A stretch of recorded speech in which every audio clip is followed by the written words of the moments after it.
તો આ કૂવાની અંદર આપણને દરેક માળ પર દરેક ખંડમાં આપણને ગણી ન શકાય તેટલા અસંખ્ય ચામાચીડિયા જોવા મળી રહે છે।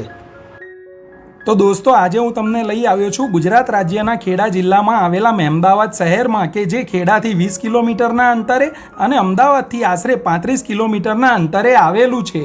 અને આ આજના વિડીયોમાં હું તમને બતાવીશ મહેમદાવાદ શહેરમાં આવેલી એક એવી વાવ કે જેને ભમરિયા કૂવાના નામે ઓળખવામાં આવે છે। તો બન્યા રહેજો વિડીયોમાં અંત સુધી મારી સાથે, હું તમને રૂબરૂ કરાવીશ આ શહેર અને ભમરિયા કૂવાના ઇતિહાસથી।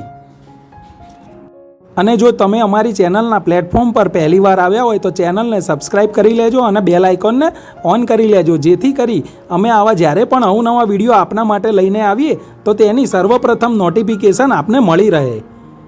તો દોસ્તો અત્યારે હાલ હું આવ્યો છું ભમરિયો કૂવો કે જે ગુજરાત રાજ્યના મહેમદાવાદમાં સ્થિત છે। અને આ જે કૂવાનું નિર્માણ કાર્ય છે તે 14મી સદીમાં મહમૂદ શાહ બેગડા દ્વારા આનું નિર્માણ કાર્ય કરાવવામાં આવ્યું હતું, જે મારી પાછળની તરફ જોઈ શકો છો। અને આ જે કૂવાનું જે આપણે આગળ બીજું એક્સપ્લોર કરીશું કે અહીંયા આપણને શું જોવા મળે છે, તો ચાલો બન્યા રહેજો મારી સાથે। તો આ જે સામેની તરફ દેખાય છે તે ત્યાં કૂવા તરફ જવાનું મુખ્ય પ્રવેશ દ્વાર છે। તો ચાલો આપણે ત્યાં આગળની તરફ જઈશું અને ત્યાં જઈને જોઈશું કે કૂવાની આસપાસ આપણને શું જોવા મળે છે।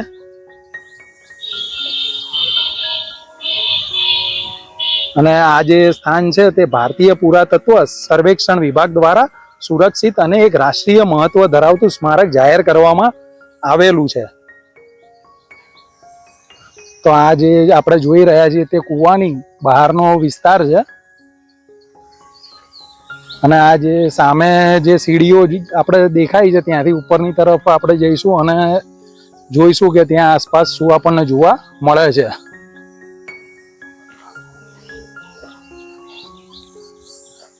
ચાલો અહીંથી ચડી જઈશું ઉપર।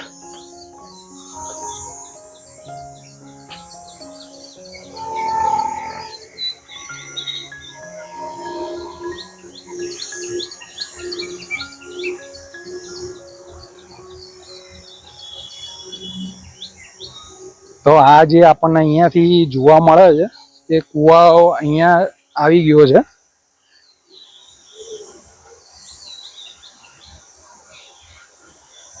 આ કૂવો અહીંયાથી આપણને જોવા મળે છે।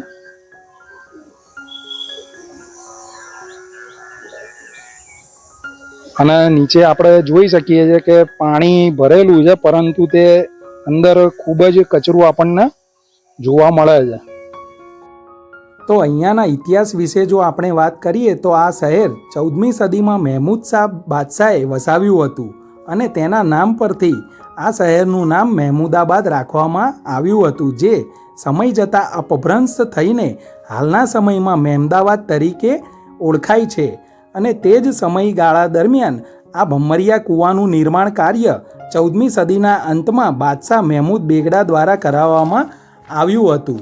તો આ કૂવો જમીનની નીચે 7 માળ જેટલો ઊંડો બનાવવામાં આવ્યો છે અને તેનું બાંધકામ દરેક માળે અલગ અલગ જોવા મળે છે। હાલના સમયમાં 4 થી 7 માળ પાણીથી ભરાયેલા હોવાથી ટોચના 3 માળ સુધી અંદર જઈ શકાય છે। અને આ પ્રકારનો ગુજરાતમાં માત્ર એક જ કૂવો આવેલો છે કે જે અંદરથી તરફથી સુઆયોજિત મોટા ખંડ ધરાવે છે। અને એક માન્યતા મુજબ મહેમૂદ બેગડાને તેની રોગ પ્રતિકારક શક્તિ સુધારવા માટે તેની માતા દ્વારા દરરોજ ઝેરનો એક નાનો ડોઝ આપવામાં આવતો હતો। આથી મહેમૂદ બેગડાએ ઝેરની આડઅસરની ગરમીને ઓછી કરવા માટે આ કૂવામાં પોતાના ગળા સુધી પાણીના સ્તર સાથે ઝૂલો બંધાવ્યો હતો। અને આ પ્રથા રાજાને દુશ્મનોના ઝેરની હુમલાથી બચવા માટે અનુસરવામાં આવી હતી। આ જે સામે દેખાય છે એકદમ અંધારું, પરંતુ અત્યારે હાલ આ તમામ જે માર્ગ છે અહીંયા લગભગ મારા ખ્યાલથી 7 થી 8 માર્ગો છે અંદરની તરફ જવાના, પણ તે બધા જ બંધ કરી દેવામાં આવેલા છે કોઈ કારણોસર, જે પહેલા અહીંયા ખુલ્લો રાખવામાં આવતા હતા।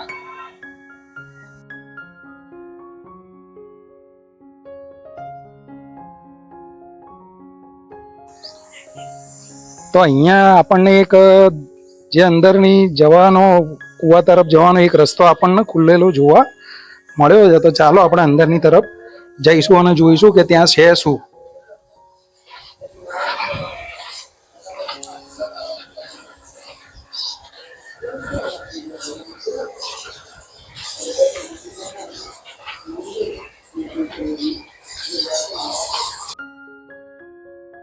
અને જો મિત્રો તમે અહીંયા કૂવાની મુલાકાતે આવતા હોય તો બની શકે તો બહારના ભાગની જ ફક્ત મુલાકાત લેજો, અંદરની તરફ આવતા નહીં. કેમ કે અત્યારે હાલ અહીંયા અંદરની તરફ ખૂબ જ ગંદકી અને એક અલગ જ પ્રકારની દુર્ગંધ ભર્યું વાતાવરણ અહીંયાનું અંદરનું જોવા મળે છે. માટે આ હું તમને ખાસ રિક્વેસ્ટ કરીને કહું છું.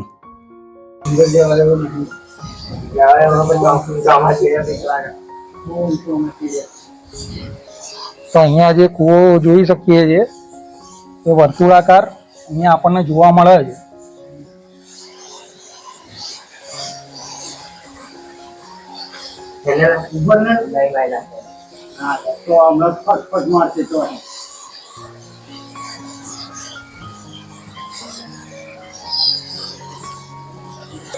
તો આ જે સુઆયોજિત બનાવવામાં આવેલો છે આના ઉપર પુષ્કળ પ્રમાણમાં આપણને ચામાચીડિયા જોવા મળે છે.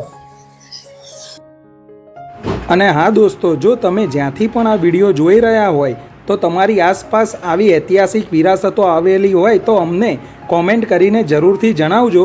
અમે અમારા આવનારા સમયમાં તે સ્થાનોને પણ અમારા વિડીયોના ભાગરૂપે તે સ્થાનોને પણ તમારી સમક્ષ રજૂ કરીશું.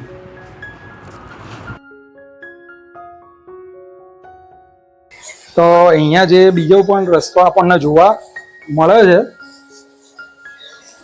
જે નીચેની તરફ જાય છે, પરંતુ અહીંયા ચામાચીડિયાઓ ખૂબ જ પ્રમાણમાં હોવાથી આપણે બહુ નીચેની તરફ જવાનું થતું નથી.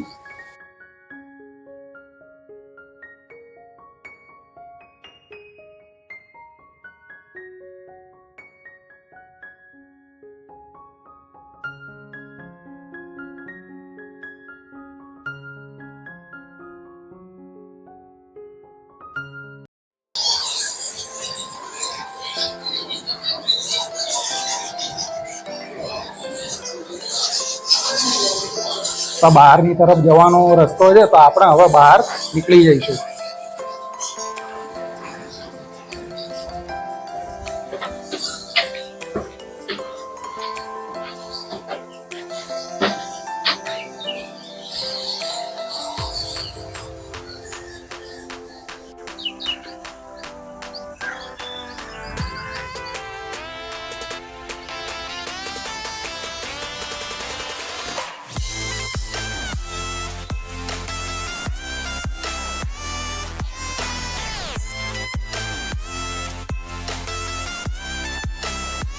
તો મિત્રો આજના વિડીયોમાં બસ આટલું જ, અને ફરી મળીશું કોઈ બીજા નવા વિડીયો સાથે. ત્યાં સુધી આપ સૌનો ખૂબ ખૂબ આભાર.